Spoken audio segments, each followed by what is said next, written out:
Welcome to the Law Office of Bryan Fagan podcast, where we empower Texas families through knowledge and compassion. Okay, let's jump straight into this explainer. We're going to look at exactly how and why Texas courts allow modifications to existing divorce orders. And we're specifically framing this around what divorce modifications attorneys in Fort Worth, Texas do every single day. Because the reality is, when your life changes, your court orders might just need to change right along with it. So what happens if your life changes after your divorce? Is your court order just permanently set in stone?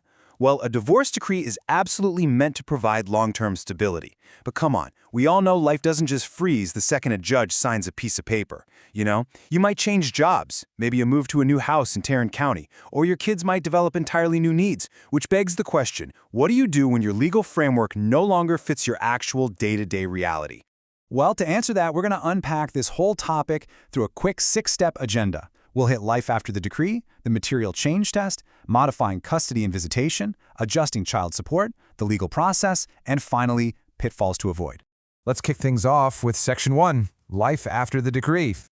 The reality is, post-divorce life is incredibly dynamic. And the law actually gets this. It anticipates life's unpredictability. So, while your current orders are completely legally binding, Texas Family Code Chapter 156 allows you to update them. But, and this is a big but, you have to understand right out of the gate that not just any little change automatically justifies a modification. You are allowed to request changes, sure, but only if you meet a very strict, specific legal standard. And that strict standard brings us to Section 2, the material change test. This is literally the central hurdle of Texas family law. It dictates almost the entire modification process. The absolute crucial point here is that a change must be material and substantial. Texas courts almost universally require you to meet this threshold before they'll even consider modifying most family law orders. It's a highly fact-specific test, and it's designed to stop people from just endlessly dragging each other back to court over mundane, everyday life shifts. So, a simple change in your work schedule by an hour, probably not going to cut it. But a total job loss, a major relocation across the state, or a severe health issue, yeah, those usually will. All right, moving on to Section 3, Modifying Custody and Visitation. So how does this material change standard apply directly to the kids, specifically modifying conservatorship as well as possession and access, which is what most of us just call custody and visitation? Well, there's a huge contrast between what courts actually consider legally actionable versus what they just don't. For example, valid reasons include things like a disruptive out-of-county move, any kind of child endangerment, or significant shifts in a child's educational or medical needs. But invalid reasons, Texas courts have repeatedly ruled that simply getting remarried or just wanting to spend more time with your kid is not all on its own a material and substantial change. Now, even if you do prove a material change, you're only halfway there. Custody orders can only be modified when doing so serves the best interest of the child. Courts figure this out by evaluating what are known as the Holly factors. They're looking at who is best equipped to handle the child's current and future emotional and physical needs. They look at the stability of the home, the parenting abilities, and any potential danger. The child's well-being is always the top priority under the Texas Family Code. There are a few really interesting caveats here, too. Texas law actually provides some special, distinct pathways for modification. For instance, if a child is 12 years old or older, they can actually speak directly to the judge in chambers to express their preference for where they want to live. Also, if the primary parent voluntarily gives up care for at least 6 months, or if there's an immediate danger that requires a change within the first year of the original order, the court can step in and quickly modify the whole arrangement. Okay, let's pivot to the financials. In Section 4, Adjusting Child Support. Child support can absolutely be modified when financial circumstances significantly change.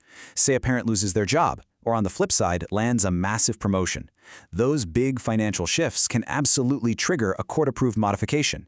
The same rule applies if the child's medical or health insurance needs drastically change, or if the physical custody schedule is completely flipped. Any of these can warrant a fresh look at the support order. But Texas also offers this really practical statutory mathematical shortcut. You can seek a modification if it's been exactly 3 years since the last order was rendered, and the new guideline child support amount would differ by either 20% or $100 from the current order. It's a super straightforward benchmark to keep in your back pocket if your income or your co-parent's income has drifted over time. Now, understanding all this law is great, but how do you actually navigate the system? That's Section 5, the legal process. And actually, before we break down the steps, I want to say this. If you're searching for divorce modifications attorneys in Fort Worth, Texas, because your circumstances have changed, visit bryanfagan.com or schedule a confidential consultation with our team.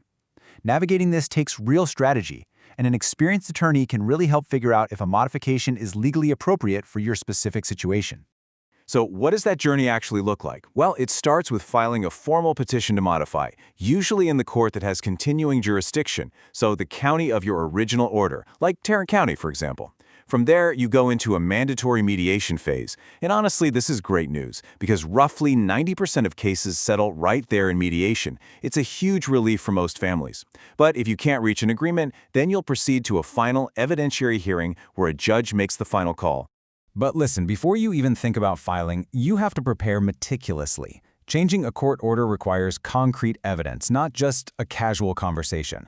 And you have to keep your hands clean. Do not withhold visitation in retaliation. Period. Keep all of your texts and emails completely professional, because they will absolutely be used as evidence. And make sure your own record is spotless. If you're making serious allegations about the other parent, your own behavior has to be completely beyond reproach.